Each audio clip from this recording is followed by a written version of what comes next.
Warning science இன் pregnancy. பிரெக்னன்சியில் நம்மளுக்கு 3 trimester இருக்குது. First 12 வாரம் ஃபஸ்ட் ட்ரைமெஸ்டர், 12வது வாரத்துலேருந்து 28வது வாரம் வரைக்கும் செகண்ட் ட்ரைமெஸ்டர், 28வது வாரத்துலேருந்து 40வது வாரம் வரைக்கும் தேர்ட் ட்ரைமெஸ்டர். இந்த 3 பார்ட்ஸ் இருக்குது. ஸோ ஃபஸ்ட் ட்ரைமெஸ்டரில் மெயினாக நம்மளுக்கு ஒரு 2-3 காம்ப்ளிகேஷன்ஸ் வரலாம். ஒன்று வந்து வெஜைனல் ப்ளீடிங். ஸோ ப்ளீடிங் இருந்ததுன்னா நீங்கள் உடனே ஹாஸ்பிட்டலுக்கு போயிடுங்க. அங்கே போய் ஸ்கேன் பண்ணுவாங்க, பேபியோட ஹார்ட் பீட்லாம் எப்படி இருக்குன்னு பார்ப்பாங்க. ஆக்டிவ் ப்ளீடிங் இருந்தால் அட்மிட் ஆக சொல்லுவாங்க. ப்ளீடிங்கை நிற்க வைக்கிறதுக்கு இன்ஜெக்ஷன் போட்டு அப்சர்வேஷனில் வச்சு நெக்ஸ்ட் டே ப்ளீடிங் ஸ்டாப் ஆனதுக்கப்புறம் வீட்டுக்கு அனுப்புவாங்க. ரெண்டாவது வந்து வலி. ஸோ சிவியர் பெயின் அடிவயத்தில் இருந்ததுன்னா ப்ரெக்னன்சியில் ஒன்று எக்டாபிக் ப்ரெக்னன்சியாக இருக்கலாம். தட் இஸ் ப்ரெக்னன்சி கர்ப்பப்பையில் இல்லாமல் வெளியில் டியூப்பில் இருக்கலாம். ரைட்லேயோ லெஃப்ட்லேயோ ஏதாவது ஒரு சைடில் வலி அதிகமாக இருந்ததுன்னா நீங்கள் சீக்கிரமாக ஹாஸ்பிட்டலுக்கு போய் ஸ்கேன் பண்ணி பாருங்கள். ப்ரெக்னன்சி டியூப்பில் இருந்ததுன்னா அதை லேப்ரோஸ்கோப்பி ஆப்ரேட் பண்ணி அந்த டியூபை எடுத்துருவாங்க.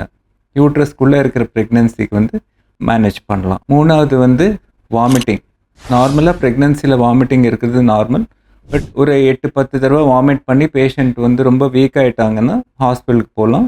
அங்கே வந்து உங்களுக்கு இன்ஜெக்ஷன், வாமிட்டிங் நிற்க வைக்கிறதுக்கு இன்ஜெக்ஷன் போடுவாங்க, ட்ரிப் ஏற்றுவாங்க. இதுலேயே உங்களுக்கு செட்டில் ஆயிடுச்சுன்னா வீட்டுக்கு அனுப்பிச்சிடுவாங்க.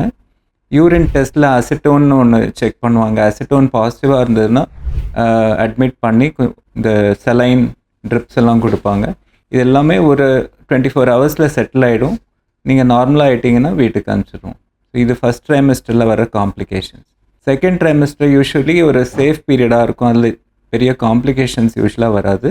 பட் வஜைனல் இன்ஃபெக்ஷன் வரலாம். ஸோ வஜைனல் இன்ஃபெக்ஷன் இருக்குதுன்னு எப்படி தெரியும்னா, ஒயிட் டிஸ்சார்ஜ் வந்து ப்ரெக்னன்சிலே நார்மலாகவே இருக்கும். பட் இந்த ஒயிட் டிஸ்சார்ஜில் கூட அரிப்பு, ரெட்னஸ், ஸ்மெல் அதெல்லாம் இருந்ததுன்னா நம்மளுக்கு இன்ஃபெக்ஷன் இருக்குதுன்னு அர்த்தம். ஸோ அதை நீங்கள் உங்கள் டாக்டரை போய் பார்த்து செக்அப் பண்ணி அதுக்கு தேவையான ட்ரீட்மெண்ட் ஸ்டார்ட் பண்ணிப்பீங்க. ரெண்டாவது வந்து செகண்ட் ட்ரைமெஸ்டரில் நம்மளுக்கு ப்ளீடிங் வரலாம். ப்ளீடிங் வந்தால் நீங்கள் உடனே ஹாஸ்பிட்டலுக்கு போயிடுங்க. மூணாவது, அந்த பனிக்கூடம் உடைஞ்சதுன்னா தண்ணி கீழேருந்து தண்ணி லீக் ஆகிற மாதிரி இருக்கும். அப்படி இருந்தாலும் நீங்கள் ஹாஸ்பிட்டல் செக்கப்புக்கு போவீங்க. ஸோ இந்த 3 ஃபேக்டர்ஸ் தான் நம்மளுக்கு செகண்ட் ட்ரைமெஸ்டரில் வருது. தேர்ட் ட்ரைமெஸ்டரில் ப்ரீ டேர்ம் டெலிவரின்னு ஒன்று, ப்ரீ டேர்ம் லேபர். ஸோ உங்களுக்கு அடி வயத்தில் விட்டு வலி வந்தால் ஹாஸ்பிட்டலுக்கு போவீங்க.